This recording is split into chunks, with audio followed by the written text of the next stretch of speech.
Olá, boa noite e bem-vindo ao Fala Cabo Verde de hoje. Boa noite, vamos aos destaques. Cidade da Praia, palco de marcha cívica para assinalar 16 dias pelo fim da violência contra mulheres e meninas. Serviço dos Registros diz que o registro da Elanix Neto foi feito em conformidade com o guia de nascimento emitido pelo Hospital da Praia. Record TV premiada com 2 reportagens no Prémio Nacional de Direitos Humanos. Em Moçambique, centenas de imigrantes ilegais são interceptados pela polícia com frequência e a maioria dessas pessoas tem como destino preferencial a África do Sul. Informações para acompanhar no Fala Cabo Verde, que também está em direto no nosso canal no YouTube Recordinos. A cidade da Praia foi palco de uma marcha cívica para assinalar os 16 dias pelo fim da violência contra mulheres e meninas. A primeira-dama congratulou-se com o fato desta marcha contar com a participação massiva de homens e crianças, na qual considera que é preciso educar a criança para ser um agente de mudança no quesito da violência contra mulheres e meninas. A reportagem é da jornalista Elisandra Silva. A cidade da Praia amanheceu hoje de laranja e branco. A cidade acolheu na manhã deste sábado uma marcha cívica que visa chamar a atenção da população para o grave problema da violência contra as mulheres e meninas. Uma iniciativa realizada pela Presidência da República que acontece no quadro dos 16 dias de ativismo pelo fim da violência contra as mulheres e meninas no mundo. A primeira-dama congratulou pela adesão massiva de também homens e crianças nesta marcha pelo fim da violência contra mulheres e meninas. Nós não se trabalha para que cada vez mais cidadão cabo-verdiano participa desse tipo de testemunho público. Mas a marcha é um testemunho público onde minta assume o que crê e o que não crê para a sociedade cabo-verdiana. Então não pode hoje ali crianças de Alto da Glória, que bem lida esse testemunho, jovens escuteiros, Proteção Civil, Polícia Nacional, deputados, embaixadores, várias ONGs que esteve ali conosco, a Comissão Nacional de Direitos Humanos, Nações Unidas também, que juntamente com a Presidência da República promove marcha e segue, recado, laço branco, portanto, foi uma boa mobilização, sobretudo da sociedade civil, de pessoas que falam que tem desculpa para sábado, que vem desse testemunho público, que tem desculpa também para a violência na nossa sociedade. Para as Nações Unidas, esta é uma importante ocasião para mobilizar a sociedade e o Estado contra todo e qualquer ato de violência praticado contra as mulheres. A participação hoje eu achei fantástica, porque, como eu falei, várias gerações participando da marcha, fechando os 16 dias de ativismo. Importante dizer que trabalhamos todos os dias do ano contra a violência contra mulheres, meninas, contra a violência de uma maneira geral, mas assegurando que a violência de gênero, a VBG, é realmente eliminada, erradicada, dando um fim a esta praga, né, que realmente ainda está em várias sociedades, inclusive aqui em Cabo Verde. Então, eu gostei muito de ver as pessoas perguntando o que fazer, como fazer, e também a gente foi anunciando e compartilhando mensagens, onde denunciar, como denunciar. A campanha mundial 16 dias de ativismo pelo fim da violência contra mulheres e meninas, conhecida como Orange Day, iniciou no passado Dia Internacional para a Eliminação da Violência contra as Mulheres, 25 de novembro, e decorre até este domingo, 10 de dezembro, que é o Dia Internacional dos Direitos Humanos. No país, durante estes 16 dias de ativismo, foi feita uma série de atividades que visam chamar a atenção da sociedade para os fatores que naturalizam a agressão contra as mulheres, assim como mobilizar e conscientizar a população para que denuncie todos os tipos de violência praticados contra as meninas e mulheres no país. A nova presidente do ICA quer dar um novo olhar à instituição para que a proteção integral das crianças seja uma realidade. Zaida Freitas avançou estas pretensões no quadro do Encontro Nacional dos Técnicos do Instituto da Criança e do Adolescente, que decorreu na Cidade Velha. Dar um novo olhar à instituição de forma a melhorar as boas práticas e trazer coisas novas para que a proteção integral das crianças seja uma realidade é a pretensão da nova presidente do ICA. Segundo a agência de notícias cabo-verdiana, Zaida Freitas afirmou que a sua aposta passa por congregar todos os setores para que, numa única voz, trabalhem em prol da proteção dos direitos da criança. Ainda mesma considerou que o ICA, enquanto entidade responsável pela promoção e implementação de políticas públicas de proteção das crianças e adolescentes, zela também para que estes direitos sejam respeitados e, caso contrário, tomar as medidas juntamente a outros setores intervenientes na matéria para repor os direitos das crianças que foram violadas. Também à margem do encerramento do Encontro Nacional dos Técnicos do Instituto da Criança e do Adolescente, que decorreu na Cidade Velha, o Ministro da Família, Inclusão e Desenvolvimento Social anunciou para o próximo ano 2024 a criação de mais 2 centros de emergências infantis no país, mais precisamente em Santiago Norte e em Santo Antão, visando aumentar a cobertura nacional. Fernando Elísio Freire deu a conhecer esta aposta, onde avançou que estes 2 centros vão juntar-se aos da Ilha do Sal, que se ocupará das ilhas do Sal e Boa Vista, e de São Vicente, que se ocupará da ilha de Santo Antão e de São Nicolau. Já o centro de Santiago Sul fica com alçada na cidade da Praia, Santiago Sul e Maio, ao passo que Santiago Norte ocupar-se-á da região norte da Ilha do Fogo e da Brava. O Parlamento aprovou na generalidade por unanimidade a proposta de lei que regula a colheita e transplante de órgãos, que será gratuita e com consentimento presumido. A medida, segundo a Ministra da Saúde, vai dar esperança a mais de 300 pessoas que fazem diálise diariamente. A lei aprovada na primeira sessão parlamentar de dezembro pela unanimidade dos 62 deputados presentes estabelece, segundo o governo, o regime jurídico relacionado à qualidade e segurança na adoção e colheita de órgãos, tecidos e células de origem humanas destinados a diagnósticos. A deputada do PSV, Josina Fortes, a única a fazer declaração de voto, reforçou a chamada de atenção da oposição sobre a existência de normas que necessitam ser reguladas, criticando a total ausência de orientações no diploma, pelo que solicita a segurança para que o receptor seja um dos pontos a melhorar na especialidade. O ponto mais sensível da discussão, segundo cita a agência Lusa, foi a questão do consentimento que será presumido a pessoas que tenham falecido em acidente ou como consequência deste.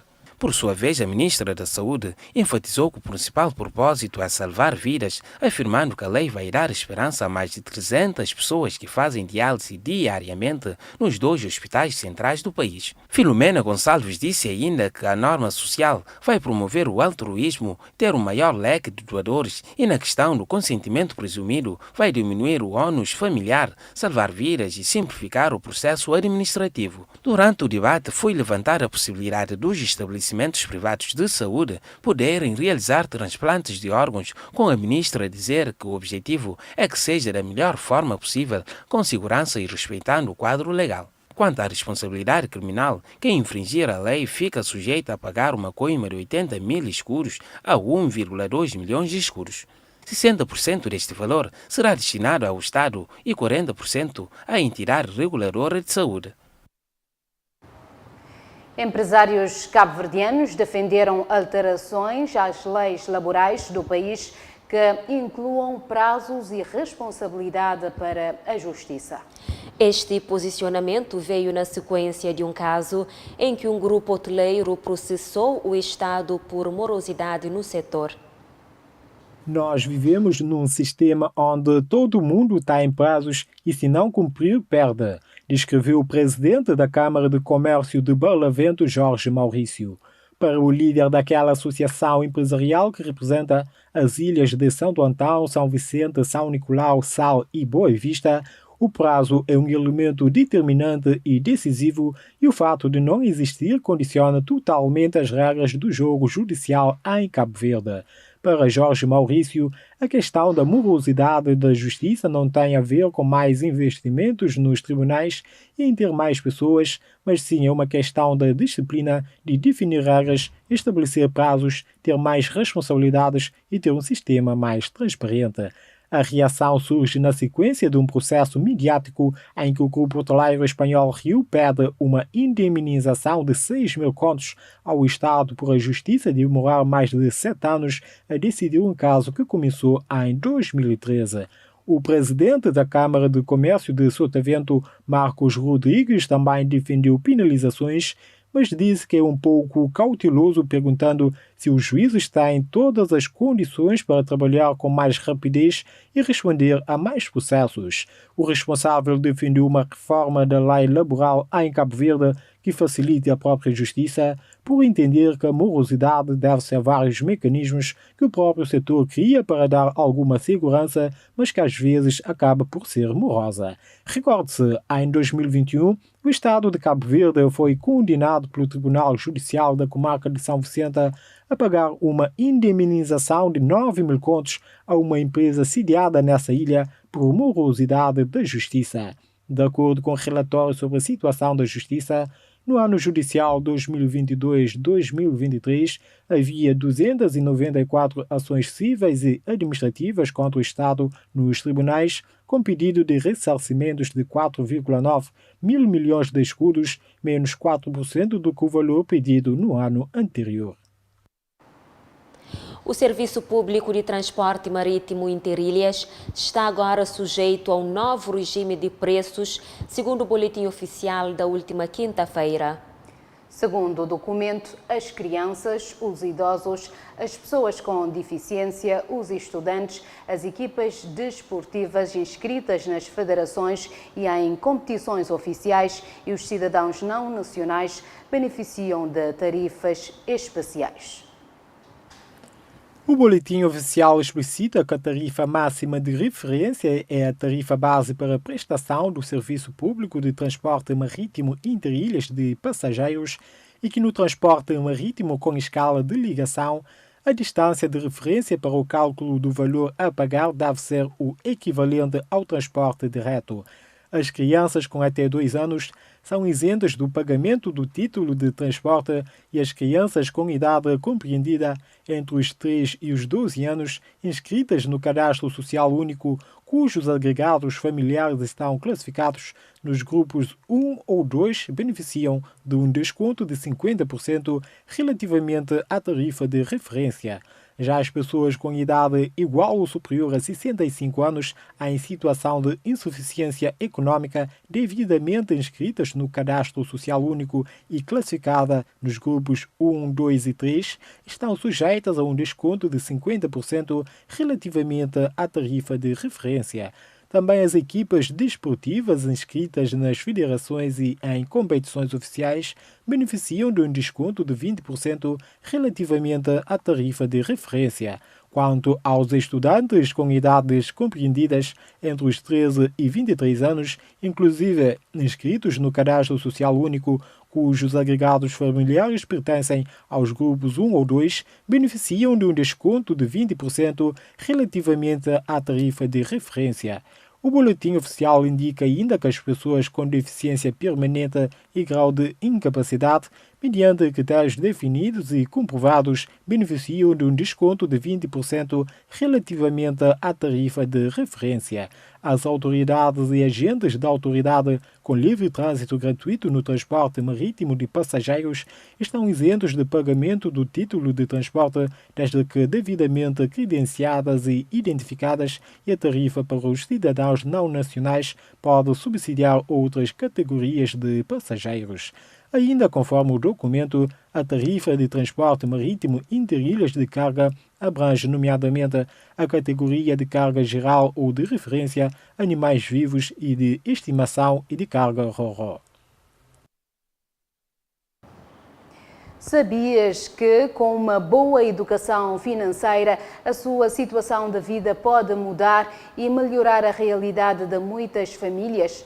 Para ajudar os telespectadores a lidar com o seu dinheiro e planear melhor, convidamos-lhe a acompanhar a reportagem da semana sobre a educação financeira e as suas vantagens. Tendo em conta que estamos em plena quadra festiva, a reportagem também trouxe dicas de como fazer a contenção e evitar gastos desnecessários. Mais detalhes com a jornalista Elizabeth Dias. A educação financeira é um tema que interessa a todos, ainda mais nos momentos de crise. Saber como lidar com o dinheiro, como gastar e onde aplicar é fundamental para lhe ajudar a planear melhor o seu futuro. A educação financeira basicamente é nossos comportamentos e hábitos e atitudes com relação a modo que não está a fazer gestão de nosso dinheiro, porque educação financeira, hoje em dia, é falado a nível mundial, mas só que na Cabo Verde em si é um tema ainda recente. Há pouca instituição ou poucas pessoas que falam na dinheiro, ou seja, ainda pessoas têm receio de falar a nível, no seio familiar, sobre questões ligadas a dinheiro, se que se toma decisões que acaba para prejudicar a sua vida financeira no futuro. Cada consumidor deve saber quanto ganha, quanto gasta, em que se gasta. Já diz o ditado, não se pode gastar mais do que ganha. Para já, esta é a regra número 1 para se manter uma boa educação financeira. Porque na educação financeira que está fazendo diferença é gasta, porque nós no futuro não está ganha, né? É tudo alguém que está trabalhando, tem um trabalho digno, está ganha dinheiro, mas onde que você põe dinheiro que está fazendo diferença, que está vale a pena você ganha teu e você está gasta direito, que está gasta nas coisas que te dão ou que você tem benefício que te dão o retorno. Então, a primeira dica é fazer um orçamento familiar. Você tem que ter um orçamento familiar para você saber até que ponto, qual que é o limite a nível financeiro, ou seja, se você ganha 100 mil escuros, você pode gastar mais do que 100 mil escuros. Então, você te prejudica, de certa forma, a vida financeira, até você te põe em causa também a vida financeira de seus filhos e outras gerações que devem. O certo é que o conceito da educação financeira não se aplica apenas às pessoas que ganham bem. Este termo está relacionado com todo o processo em que um indivíduo busca ou obtém conhecimento para lidar com o dinheiro de forma mais consciente e inteligente. Por isso, o economista realça que é importante saber cortar despesas que são desnecessárias, poupar e investir em algo que traga rentabilidade e melhor qualidade de vida. Mas horas que eu falo de questões de educação financeira, às vezes também mais de que ganha e gasta. Também não tem que fazer investimento para que não tenha um retorno, porque se você ganha, você guarda, que está fazendo muito sentido. Você tem que investir para que no futuro você tenha aquele retorno e você tenha uma certa estabilidade a nível financeiro. E os nossos entrevistados, como aplicam o termo educação financeira no dia a dia e como fazem a poupança dos seus recursos financeiros, é o que vamos saber agora. Técnicas que a gente usa para fazer poupança tem um objetivo, né? A vida por exemplo, na minha casa, tem uma conta à parte no outro banco, né?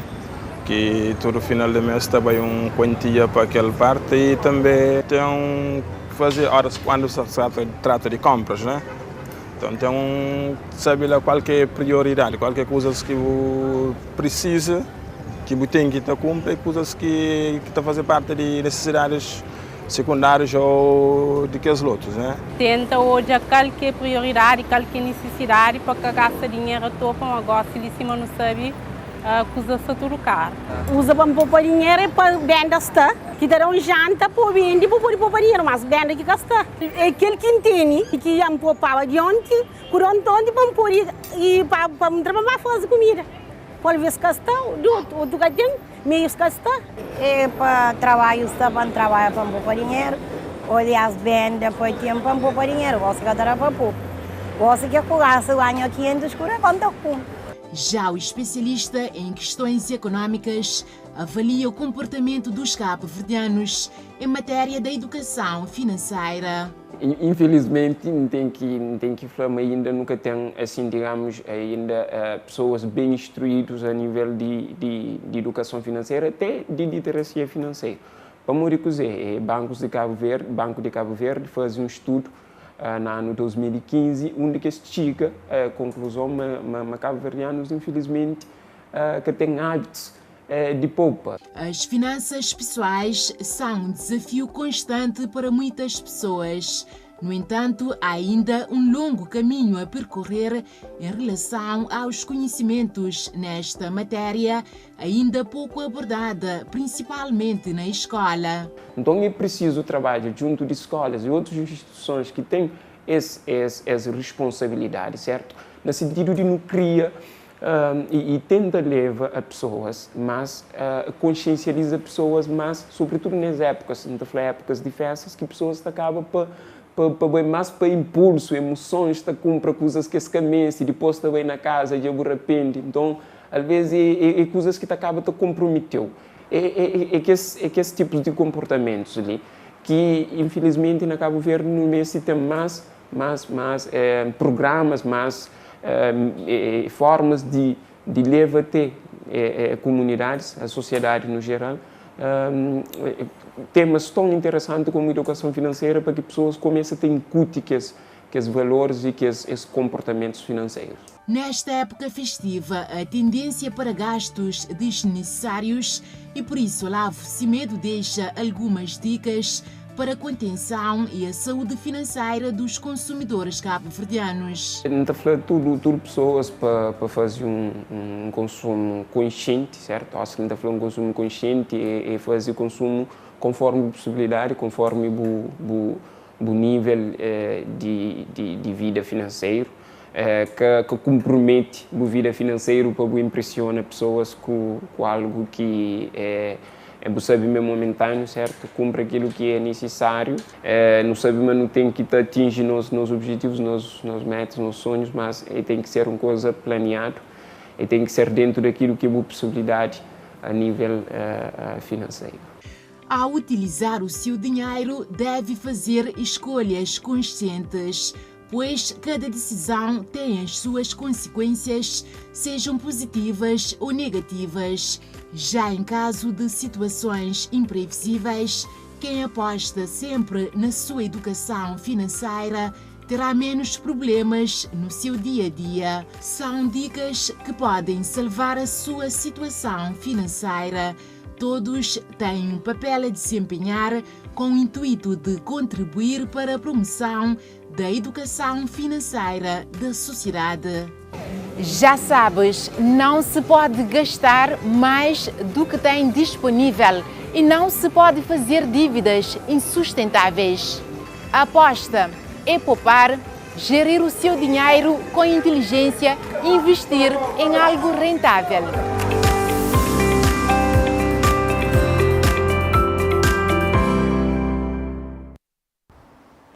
Pois é, sobretudo com a atual conjuntura da crise económica, convém mesmo cada um analisar as prioridades e evitar o consumismo, não é, Heloísa? Exatamente, Cassandra. É necessário ter uma boa educação financeira e saber poupar.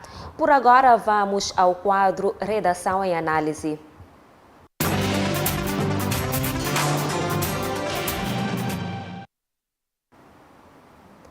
E quem vai analisar hoje os assuntos que marcaram a semana informativa é o jornalista Adalberto Moura. Boa noite, Adalberto. Muito boa noite a todos. E vamos começar pela análise dos dados da pobreza em Cabo Verde que foram divulgados pelo INE. Adalberto, as estimativas do terceiro trimestre indicam um aumento da pobreza global e diminuição da pobreza extrema, é isso? Sim, é isso, doutora Heloísa. Sim, a pobreza aumentou em Cabo Verde no terceiro trimestre em cerca de 7 pontos percentuais no terceiro trimestre. Em relação à pobreza extrema, temos uma tendência decrescente, situando-se em 6,8% no terceiro trimestre de 2023. Ao fazer a análise segundo o meio de residência, as estimativas dos 3 trimestres deste ano indicam que não há grandes diferenças em termos percentuais entre as zonas urbanas e rurais. Entretanto, a pobreza global aumentou na zona rural no terceiro trimestre. Em ambos as zonas, tanto rurais como urbano, a pobreza aumentou no terceiro trimestre. Relativamente à pobreza extrema, os dados estatísticos confirmam que apresentou uma tendência decrescente tanto no meio rural como no meio urbano, mas essa pobreza que aumentou, a pobreza aumentou mais no meio rural, a pobreza extrema.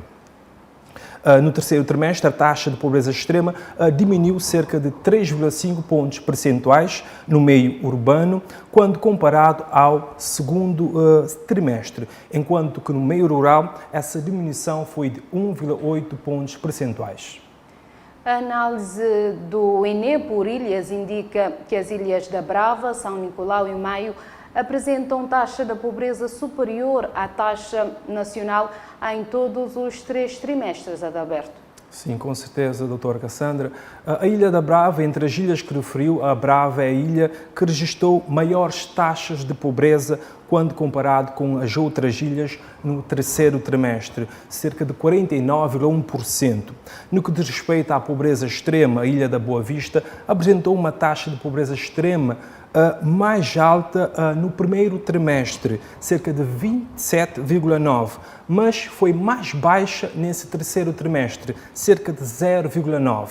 As ilhas de São Nicolau e da Brava apresentam as taxas de pobreza extrema superiores ao nível nacional à volta dos 3 trimestres. Esses dados, o que é que podemos dizer? Podemos dizer que é preciso continuar o trabalho que o Governo está a fazer no sentido de reduzir a pobreza no país. Trabalho em dinamizar, em fazer crescer a economia do país, também a melhoria também na área do emprego, na área dos rendimentos, na divisão das riquezas, dos bens, em criar oportunidades para todos e de forma a combater as desigualdades estruturais aqui no país. Adalberto, a semana também ficou marcada pela condenação dos indivíduos envolvidos no assassinato de José Maria, o policial reformado que foi encontrado sem vida na zona pescatória de São Tomé, arredores do aeroporto Nelson Mandela. A condenação trouxe algum alívio aos familiares? Sim, Heloísa, a condenação trouxe de certa forma um alívio aos familiares, eles que estavam ansiosos, já estavam a esperar por essa notícia, pela justiça, para que a justiça finalmente, que seja feita a justiça. O senhor, nesse caso, José Maria, que era policial de trânsito, era subchefe de policial de trânsito, foi assassinado na decorrência, como disse, de um assalto que aconteceu na zona de São Tomé no ano de 2020. Já lá vão 3 anos e agora o tribunal, após várias sessões de audiência, decidiu condenar 2 dos indivíduos a 28 anos de prisão. Eles vão cumprir essa prisão em regime fechado. Mas um desses suspeitos foi absolvido do caso e, segundo essa informação, foi avançada por um familiar da vítima, desse policial que morreu, que quis preservar a sua imagem.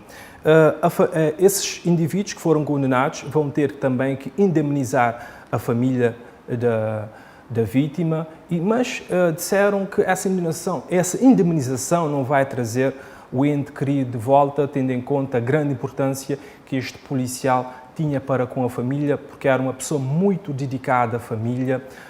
Morreu logo após foi assassinado neste caso, logo após 2 anos de se ter reformado. Então consideram que ele não gozou a reforma e que passou praticamente todos os anos a trabalhar e a dedicar-se à família. Então é uma situação, trata-se de um policial que foi assassinado, uma situação bastante triste e lamentável. Falou que o terceiro indivíduo suspeito ficou absolvido pela falta de provas. Como é que os familiares receberam essa absolvição? Sim, os familiares não receberam bem, disseram que vão, nesse caso, recorrer à sentença, alegadamente porque esse terceiro indivíduo estava presente no local do crime. Eles disseram que o juiz disse que a sentença saiu por parte, então eles estão a aguardar pelo desenrolar para mais provas, talvez, que sejam reunidas, para que depois esse indivíduo acabe por ser condenado. Os familiares também sentem-se mais aliviados com a condenação dos culpados pela morte de José Maria e consideram que a justiça foi feita apesar da morosidade processual. Nesse sentido, consideram que passaram 3 anos e esses indivíduos estiveram livres, que poderiam ter, provavelmente, quem sabe, ter cometido outros crimes. Nesse caso, pedem mais celeridade na justiça em condenar esses indivíduos. Adalberto, daqui a pouco retomamos com a análise das notícias. Agora vamos para um curto intervalo, mas voltamos dentro de instantes.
E o Fala Cabo Verde já está de volta e novamente vamos ao encontro de Adalberto Moura para analisar um outro assunto que ainda carece de esclarecimentos. Trata-se do caso de uma cidadã cabo-verdiana que foi registrada como sendo do sexo masculino à nascença, mas que diz ser do sexo feminino. Adalberto, a jovem Elanique Moreno Tavares Semedo disse que ao longo dos seus 32 anos ela não tinha percebido e considera que se trata de uma falha grave do hospital e também do serviço de registros. Sim, Heloísa, imagine só passar 32 anos a pensar que você é do sexo feminino, mas no seu documento aí consta que você é do sexo masculino e você tem certeza que você é uma mulher. Então é uma situação constrangedora e desagradável para a Elanique Moreno Tavares Semedo. Ela que identificou essa situação quando foi solicitar a emissão do seu passaporte e disseram que nos documentos de nascença constava que ela era do sexo masculino. No momento também o CNI dela ficou retida nos serviços de registro para procedimentos legais necessários, o serviço de chão de areia, e agora para comprovar que Elanique é do sexo feminino, ela vai ter que fazer um exame ginecológico. Vai ter também que, o marido vai ter que, de certa forma, depor. Os irmãos também vão ter que, de certa forma, mostrar também que ela fazer algum depoimento que ela também é uma mulher. E tudo isso tem um custo, esse processo tem um custo e é a Elanique que vai ter que arcar com esses custos e ela diz que não tem condições financeiras para arcar com esses custos e acaba por culpar, nesse caso, o hospital e os serviços de registro por esse erro durante todo esse tempo que tem causado constrangimentos para ela. Inclusive, já temos a reação do Serviço de Notariado e Identificação, que alega, de acordo com o e-mail que enviamos, solicitando uma pronúncia da sua parte, que alega que o registro que eles fizeram foi de acordo com o guia de nascimento que foi feito pelo Hospital da Praia. Vamos acompanhar a reportagem de junto. Em reação ao pedido de esclarecimento ao caso de uma cidadã cabo-verdiana de nome Elanique Moreno Tavares Semedo, que recentemente descobriu que no seu registro de nascimento consta que é do sexo masculino, embora seja do sexo feminino, uma fonte do Serviço dos Registros Notariado e Identificação clarificou que o registro de nascimento é lavrado conforme os dados constantes do guia emitido pela autoridade de saúde competente, com dados como a data, a hora e o sexo da criança que nasceu, que Elanique Semedo nasceu em 27 de setembro de 1991, conforme o guia que também indicou a criança sendo do sexo masculino. A mesma fonte diz que a criança foi registrada quase 2 anos depois e que a declaração de nascimento foi feita, assinada pelos pais que aceitaram o sexo da criança como masculino. Ainda de acordo com as explicações, no caso em questão, o registro foi feito em conformidade com o guia apresentado e nenhuma responsabilidade poderá ser imputada aos serviços notariados. E mais, diz que este caso poderia seguir a via de retificação judicial nos tribunais. No entanto, tendo em conta que a Elanique Semedo alega ter 3 filhos, foi-lhe instruída no sentido de o serviço organizar um processo de justificação administrativa com todos os meios de prova, de modo a sustentar as alegações da requerente. E quanto ao custo do processo de retificação, essa mesma fonte informou à Record TV que a lei prevê como 6.210 escudos, mas em caso de insuficiência econômica devidamente comprovada por um atestado, a pessoa poderá ser isenta do pagamento. Realçou ainda que Elanique Semedo teve todas as informações necessárias para o andamento do seu processo e ainda foi apoiada emocionalmente de que a sua situação ficaria resolvida sem a necessidade da intervenção judicial. Adalberto, este caso está a ter muita repercussão nas redes sociais, com milhares de visualizações e reações. Muitos ficaram incrédulos com a situação. Sim, pois é, Cassandra. É exatamente isso. Várias pessoas também, de certa forma, gozaram, podemos ver comentários de gozo e de crítica, porque é que só 32 anos depois é que ela vai identificar que no documento consta que ela é do sexo masculino, sendo que ela alega ser do sexo feminino. A justificação que ela deu é que no documento antigo não há como ver, não há ali escrito que é masculino ou feminino, foi isso que ela disse. E também existem outros fatores aqui. Ela tem 3 filhos. Como é que ela tem 3 filhos se no documento está do sexo masculino? E ela refere também que quando foi registrar as crianças, os filhos dela, porque é que não trouxeram isso em cima da mesa? Como é que, por exemplo, ela como sendo masculino e o pai também sendo masculino, como que 2 pessoas masculinas nesse caso, registram uma criança? Então ela diz que esse erro já perdurou muito tempo e culpa, de certa forma, os serviços de notariado, de registro e também o hospital. Para ela são esses os culpados. Também, de certa forma, culpa os pais por esses terem, foram eles que assinaram quando ela nasceu. Não sei se viram que ele constava que estava o sexo masculino, eles assinaram o documento. Também, de certa forma, ela culpa essas pessoas, mas focando mais no hospital e no serviço de notariado. Ela refere como é que ela é do sexo masculino se ela deu à luz a 3 filhos. É uma situação que tem gerado, como a Cassandra disse, muito comentário nas redes sociais, inclusive outras pessoas também acabaram por dizer que foram também vítimas, de certa forma, de outros erros em relação a nomes também, em relação ao sexo também, que já foram vítimas, igual essa senhora, Elanik. Também existe a questão do nome, Elanik. A primeira parte do nome, ela, é uma parte mais feminina, mas Nick já é uma parte mais feminina. A Elanik não sabe se vai ter que mudar também o nome, se é necessário mudar o nome para ficar mais masculino. Ela disse que não chama Yannick, que é Elanik. E queixa-se também da falta de condições para pagar esse processo. Estive em conversa com ela e ela disse que vai, nesse caso, à Ordem dos Advogados, tentar encontrar um advogado de pobreza e pretende, junto com esse advogado, meter um processo no tribunal contra o hospital e contra o registro, porque considera que ela sofreu, nesse caso, por danos. Como é que ela disse? Danos morais, não é? Ela disse que sofreu por danos morais, que é um erro gritante que não pode ficar assim. E, como vimos, as reações nas redes sociais indicam também todas as pessoas mostraram incrédulos por essa situação. Uma situação complicada.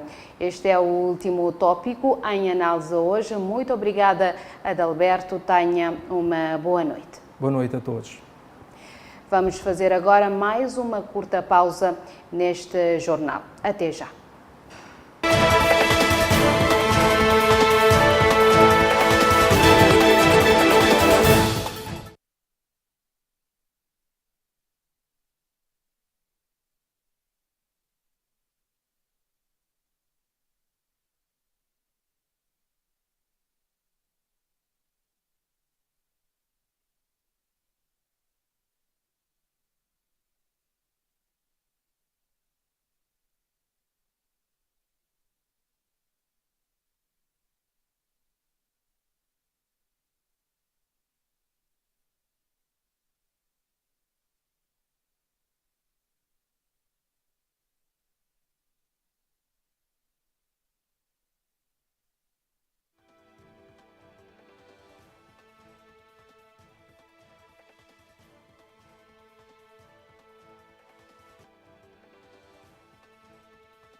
Renovados votos de boa noite. Por agora vamos atualizar as notícias internacionais.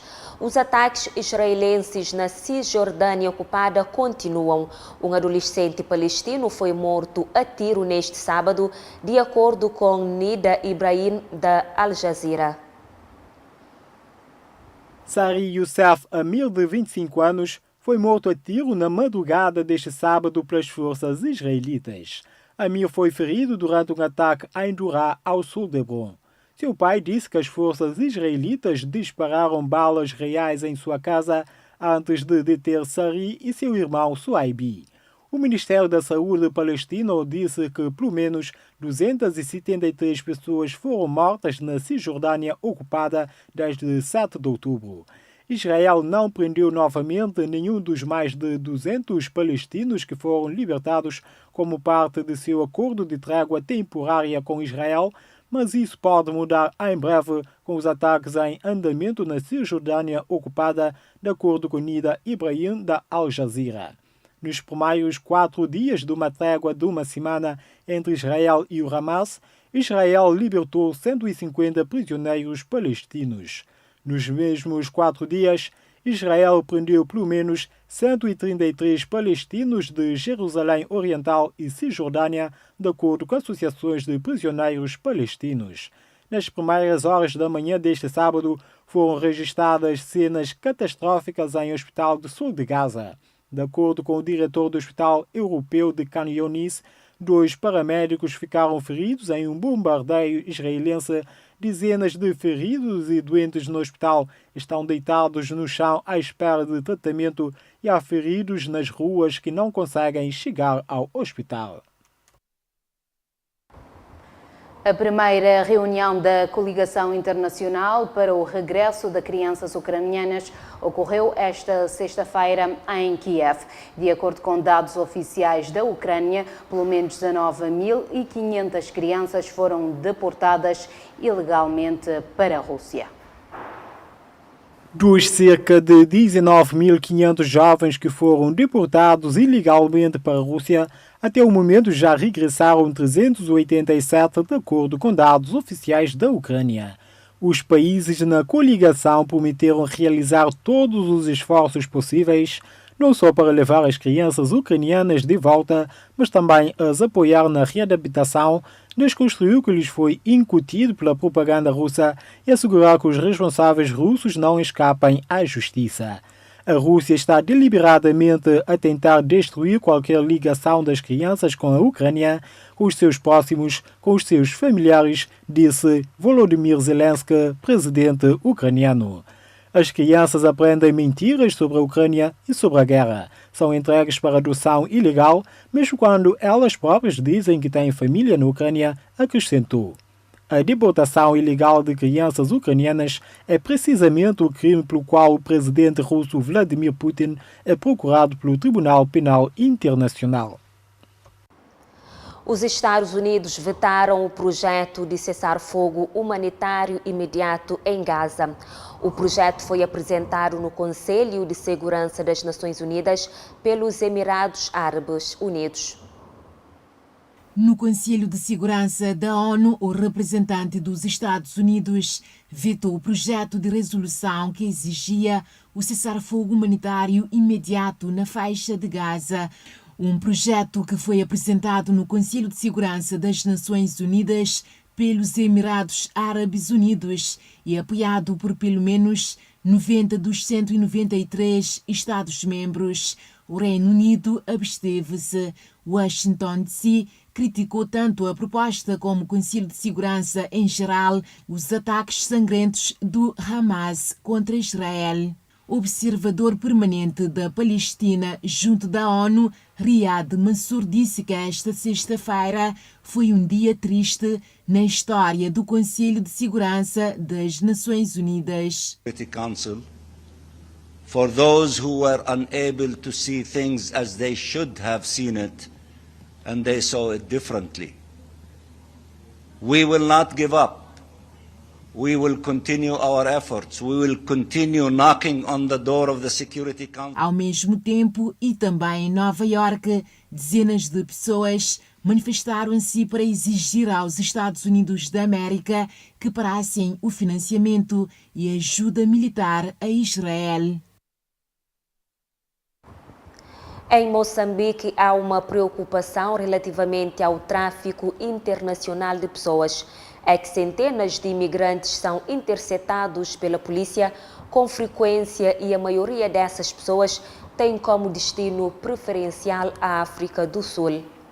Recorda-se que ainda este ano, em agosto de 2023, Moçambique comprometeu-se a juntar aos demais estados da região no combate ao tráfico de pessoas.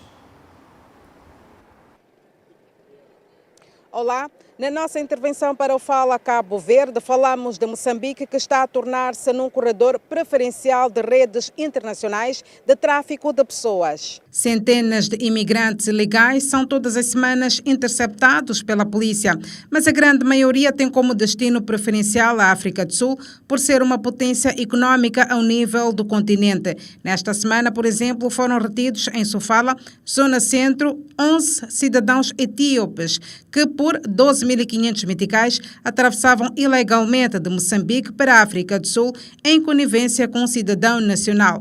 As autoridades acreditam que este é um esquema devidamente montado, com ligações de cidadãos nacionais e estrangeiros que facilitam a movimentação de estrangeiros ilegais no país. Por hoje, ficamos por aqui. Danissa Moiana, de Maputo, em Moçambique, para o Fala Cabo Verde. No Brasil, o Ministério da Saúde abriu uma consulta pública sobre a proposta da incorporação da vacina contra a dengue no Sistema Único da Saúde. A decisão levou em consideração o aumento de casos da doença no país. Olá! O Ministério da Saúde abriu na última quinta-feira uma consulta para colocar na rede pública de saúde uma vacina contra a dengue. O Qdenga já está em avaliação pela Comissão Nacional de Incorporações de Tecnologias no Sistema Único de Saúde. Inicialmente, a ideia é disponibilizar a vacina para localidades e públicos prioritários, que serão definidos pelo Programa Nacional de Imunizações. Mas o custo ainda é um problema. O valor unitário por dose é de R$ 170, considerado muito alto pelo Ministério. Nos testes, o resultado da vacina foi muito satisfatório. Foi verificada a eficácia geral na redução da hospitalização em 84% dos casos de dengue. Se for aprovada, o esquema vacinal será feito com 2 doses com intervalo de 3 meses. O resultado da consulta pública deve sair no final deste ano e depois uma comissão será formada para avaliar os próximos passos e a possível inclusão no Plano Nacional de Vacinação. Giovana Peterlevites, do Brasil, para o Fala Cabo Verde. Voltamos às notícias nacionais. O Parlamento chumbou o projeto de lei que pretendia estabelecer uma pensão e garantir direitos aos militares da primeira incorporação de 1975, com 33 votos contra do MPD e 31 votos favoráveis, sendo 27 do PAICV e 4 da UCIT. Uma decisão que já tinha sido chumbada na anterior sessão, no qual a Associação dos Ex-Militares classificou de pura maldade.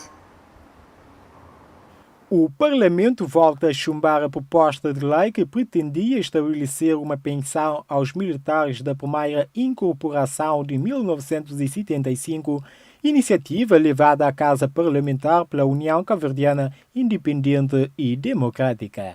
O Partido Democrata Cristão considera que o MPD votou contra os que lutaram pelo país, explicando que se trata de uma situação de justiça social aos jovens que no ano de 1975 deram corpo à corporação, permitindo que hoje Cabo Verde seja uma nação livre e independente. Para o PAICV, o Estado tem a obrigação de reconhecer a memória e lembrar dos protagonistas da história e acusou o MPD de desvalorizar os acontecimentos, menosprezar os combatentes e desvalorizar as datas que identificam a história. Por sua vez, o MPD acusa a oposição de populismo e demagogia, garantindo que se a intenção fosse boa, a UCID teria identificado as pessoas que realmente precisam e propunha um valor diferente. De relembrar que a UCID já tinha afirmado na primeira sessão de outubro que tem uma lista do Estado-Maior com 494 elementos, sendo que destes 309 passaram à disponibilidade, o que pelas contas deste partido resultaria em 133 mil contos. De recordar que no início de dezembro, a Associação dos Ex-Militares, representada por 4 ex-militares da primeira incorporação de 1975, bravos homens que hastearam a bandeira de Cabo Verde como um país independente, procuraram a nossa emissora para condenar esta decisão, no qual classificaram de um duro golpe. De acordo com esta associação, os militares de 1975 nem sequer têm uma pensão em reconhecimento ao serviço prestado no ano de 1975, por isso vão continuar a lutar pelos seus direitos até sugar as últimas gotas. Na Ilha do Fogo, a delegada de saúde de São Felipe pediu uma nova estratégia e mudança de tática na luta para combater a dengue após fraco engajamento da comunidade e parceiros na mega campanha de limpeza. Joana Alves expressou que a sua delegacia está preocupada com os pacientes internados em estado delicado, destacando que a situação ainda não é estável. A Comissão Municipal de Saúde em São Felipe, na Ilha do Fogo, desde o início do mês de dezembro, tem estado a sensibilizar e mobilizar a sociedade civil para uma mega campanha de limpeza através do seu quadro do Programa de Luta contra a Dengue, segundo explica Joana Alves, delegada de saúde deste município. A iniciativa contou com fraca adesão da população, embora um pouco melhor que as duas primeiras campanhas, segundo informações avançadas. A delegada de saúde salienta que é complicado quando os munícipes não se engajam, mesmo tendo feito a sensibilização da sociedade civil por vários dias. Explica ainda que, mesmo com fraca adesão, a Delegacia e a Comissão Municipal de Saúde estão abertas em dar a sua colaboração à comunidade, caso optar por organizar e realizar a campanha de limpeza. Segundo a delegada, com pouco engajamento da comunidade e parceiros, fica difícil e diz que esta luta contra a dengue tem de repensar a estratégia para contornar a situação. Por isso, afirmou que é necessário investir em educação e sensibilização das pessoas.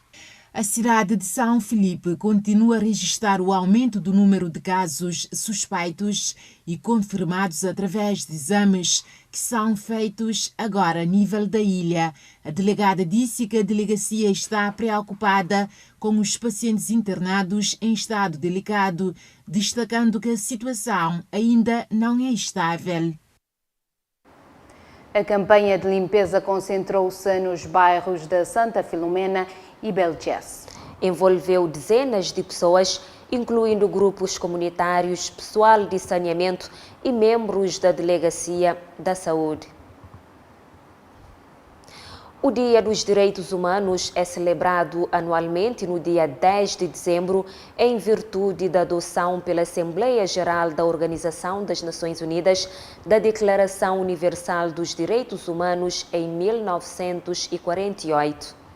Esta data é assinalada com o intuito de promover a defesa dos direitos humanos por todo o mundo, independentemente da raça, cor ou religião, do género, da língua, opinião política, da sua origem nacional ou social. A coordenadora residente das Nações Unidas em Cabo Verde destaca a importância desta data. E também assinalamos os 75 anos da Declaração Universal dos Direitos Humanos, que amanhã é o dia 10 de dezembro, e muito feliz de ver esse movimento popular em torno da Carta das Nações Unidas, que é muito pertinente para o nosso tempo. Tem 75 anos, mas é muito atual, pertinente e necessária na vida das pessoas. Os direitos humanos estão aqui para apoiar e assegurar que tenhamos uma humanidade com todos os seus direitos assegurados, salvaguardados para uma vida melhor para cada indivíduo de todas as sociedades do mundo. Falar de direitos humanos é assegurar uma vida plena e assegurando a essência de cada ser humano, que é o direito. Todas as pessoas nascem livres e iguais em dignidade e direito. Eu acho que esse é o nosso lema, é um lema que permanece vivo e forte dentro de nós, em cada sociedade. Estamos aqui para promover e ressaltar a importância dos direitos humanos para as nossas vidas, para o nosso dia a dia, em Cabo Verde e em todos os lugares do mundo. E uma notícia boa é que a Record TV foi distinguida hoje com o Prêmio Nacional de Direitos Humanos 2023 com 3 reportagens na categoria Reportagem da Comunicação Social. A reportagem A Problemática dos Doentes Mentais da jornalista Elizabeth Dias foi o trabalho premiado. Esta reportagem mostrou o drama das pessoas que sofrem dos problemas mentais, sendo que muitas deambulam pelas ruas da cidade da Praia. Igualmente, relatou os desafios enfrentados pelos familiares que buscam melhores tratamentos pelos seus entes que sofrem com esta patologia. Também a reportagem da jornalista Heloísa Rodrigues, intitulada Praia Fustigada com Onda da Criminalidade, recebeu a menção honrosa nesta mesma categoria. Este trabalho teve como propósito mostrar a situação vivida na capital do país, que enfrentava na altura vários casos de assaltos à mão armada e homicídios. Também a reportagem A Caminhada de um Cego, produzida na Record pela jornalista Edneia Barros, foi distinguida com menção honrosa. A premiação aconteceu hoje na Assembleia Nacional durante a gala da Comissão Nacional para os Direitos Humanos e a Cidadania. Mais detalhes poderá acompanhar nos próximos blocos informativos.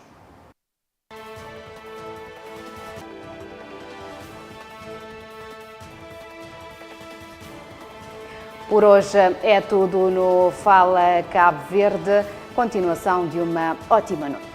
Muito obrigada pela sua audiência. Continuação de um bom final de semana.